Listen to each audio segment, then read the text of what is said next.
Yaakov et sa famille étaient venus en Égypte retrouver Yosef, qui était devenu vice-roi d'Égypte, juste au-dessous du pharaon lui-même. Yosef était chargé d'organiser et de contrôler la répartition des denrées alimentaires, alors que sévissait une grande famine dans tout le pays d'Égypte. Yosef était devenu un sauveur pour une population désespérée et affamée. Tous lui vouaient une grande estime, et Pharaon savait qu'il lui était redevable. Yosef avait retrouvé son père et ses frères. La famille réunie était alors au nombre de 70. Yosef ne manqua pas à son devoir en subvenant à leurs besoins sur la terre de Goshen que Pharaon leur avait attribuée. Puis Yaakov mourut, ainsi que Yosef et ses frères, et toute la génération qui était descendue en Égypte à cette époque.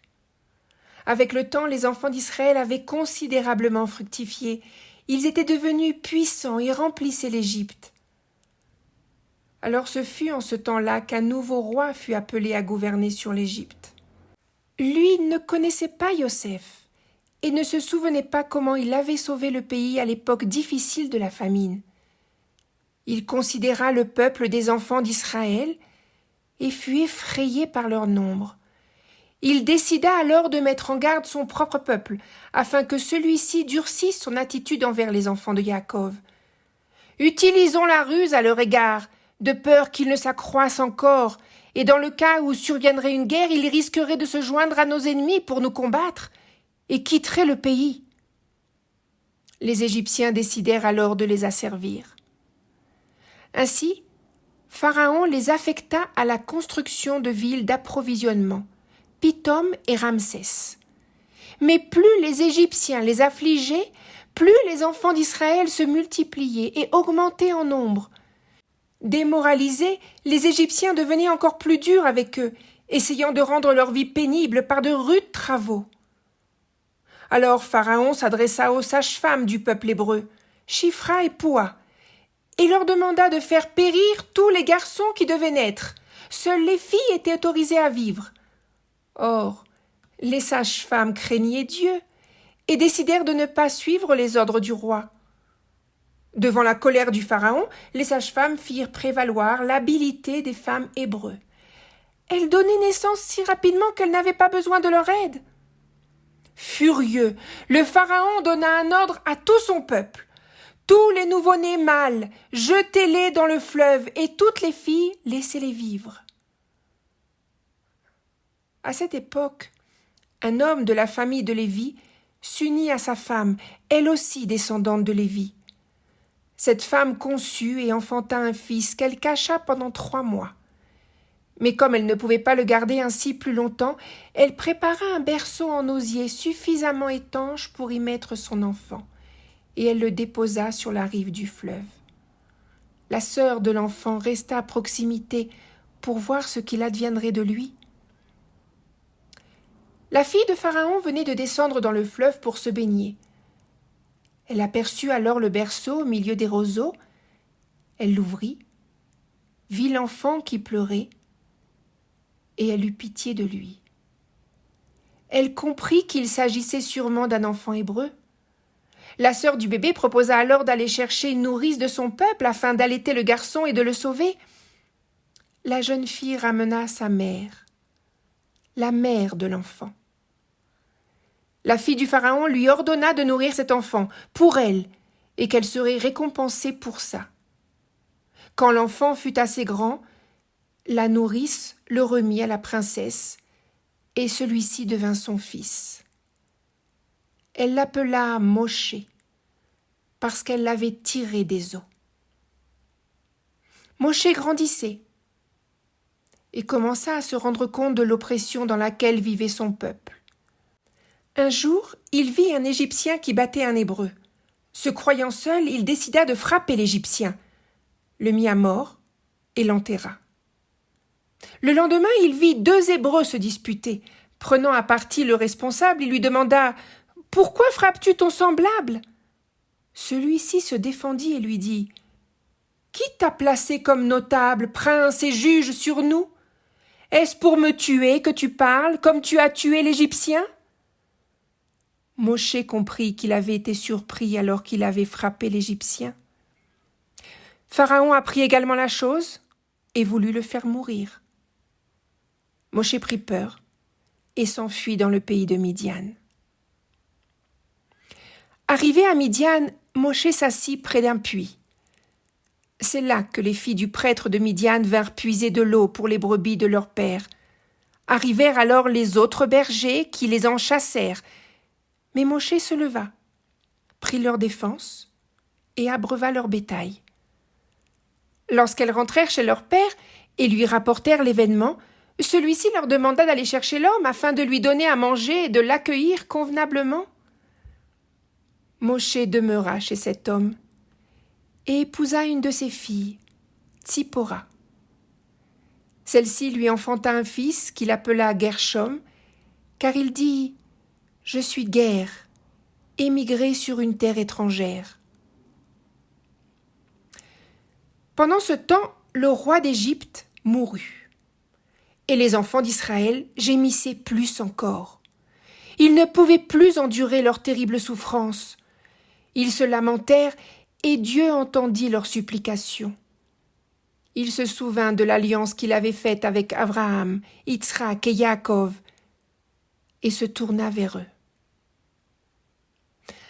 Un jour que Moshe faisait paître le bétail de son beau-père Yitro, loin dans le désert, jusqu'à la montagne de Dieu, au mont Chorev. Soudain, un ange lui apparut dans un jet de flamme, au milieu d'un buisson. Moshe, constatant que le buisson en feu ne se consumait pas, s'approcha pour pouvoir apprécier ce phénomène. Quand Dieu le vit approcher, il l'appela du milieu du buisson. « Moshe! Moshe !» Moshe répondit « Me voici. »« N'approche point d'ici, ôte tes chaussures, car l'endroit que tu foules est sacré. Je suis le Dieu de ton père, le Dieu d'Abraham, Yitzhak et Yaakov. » Moshe se couvrit le visage par crainte de regarder le Seigneur. Dieu lui expliqua qu'il avait vu l'humiliation de son peuple qui était en Égypte, qu'il écoutait ses plaintes contre les Égyptiens qui les maltraitaient, car il connaissait ses souffrances. Je suis donc intervenu pour les délivrer de la puissance égyptienne et pour les faire monter de cette terre-là vers une terre fertile et spacieuse, une terre ruisselante de lait et de miel, où habitent le Cananéen, le Hitti, l'Émori, le Périzi, le Hivi et le Yévoussi. À présent, la plainte des enfants d'Israël est venue jusqu'à moi, de même que j'ai vu la tyrannie dont les Égyptiens les accablent. Puis il informa qu'il allait l'envoyer auprès de Pharaon, afin que lui, Moshe, fasse sortir les enfants d'Israël de l'Égypte. Moshe exprima alors son doute sur sa capacité à mener à bien ce projet. Dieu lui assura qu'il l'accompagnerait et qu'après être sorti, tout le peuple le servirait sur cette même montagne. Moshe continua à exprimer de l'inquiétude. « Que dirais-je aux enfants d'Israël s'ils me demandaient quel était le nom de ce Dieu qui m'envoyait ainsi vers eux ?» Dieu répondit à Moshe. « Je serai celui que je serai. Ainsi parleras-tu aux enfants d'Israël. Je serai m'a envoyé auprès de vous. L'Éternel Dieu de vos ancêtres, Abraham, Yitzhak et Yaakov. Tel est mon nom à jamais. » Puis il demanda à Moshe de rassembler les anciens d'Israël et de leur annoncer que le Dieu de leur père était maintenant venu pour les racheter de l'esclavage et les faire monter dans le pays qu'il avait promis à leurs ancêtres, un pays ruisselant de lait et de miel. Il ajouta qu'ils devraient ensuite se présenter ensemble devant le roi d'Égypte pour lui demander au nom du Dieu des Hébreux de les laisser s'éloigner dans le désert afin de procéder à des offrandes pour l'Éternel leur Dieu.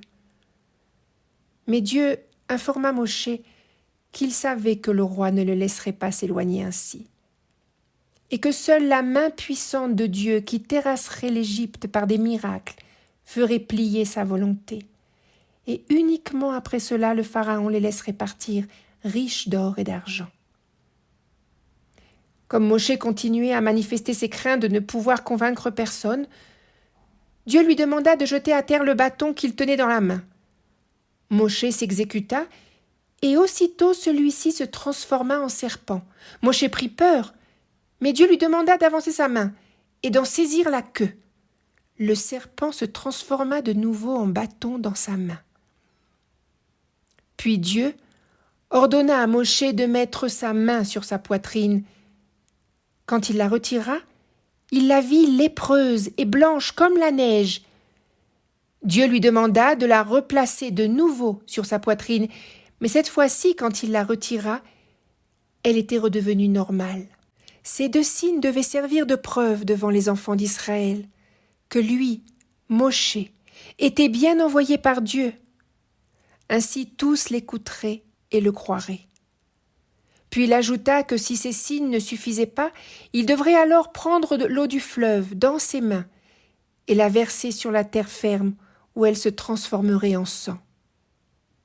Moshe ouvrit alors son cœur et implora l'Éternel de le relever de cette mission, car lui, Moshe, n'avait pas les capacités de parler au peuple, puisqu'il avait la langue pesante et parlait avec embarras.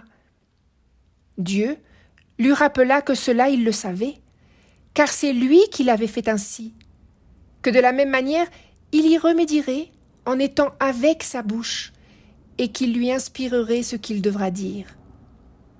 Une dernière tentative de Moshe déclencha la colère de Dieu, qui désigna finalement Aaron, son frère, pour l'accompagner et parler à sa place. Lui, il parlera pour toi, au peuple. Lui sera une bouche pour toi, et tu seras une autorité pour lui. Moshe partit en Égypte, avec le bâton, comme Dieu le lui avait ordonné, sans oublier d'en informer préalablement son beau-père, Yitro. Ce dernier le laissa partir avec bienveillance. Moshe emmena sa femme et ses enfants et retourna en Égypte. Sur le chemin, Dieu lui rappela les termes de la discussion qu'il devait avoir avec le Pharaon et ce qu'il devrait répondre lorsque celui-ci refuserait de laisser partir le peuple d'Israël. Aaron avait de son côté été mandaté par Dieu pour aller à la rencontre de Moshe. Il l'embrassa, et Moshe lui fit part de toutes les paroles et les signes dont Dieu l'avait chargé. Ainsi, quand ils se présentèrent devant les anciens d'Israël, Aaron put dire toutes les paroles que Dieu avait adressées à Moshe.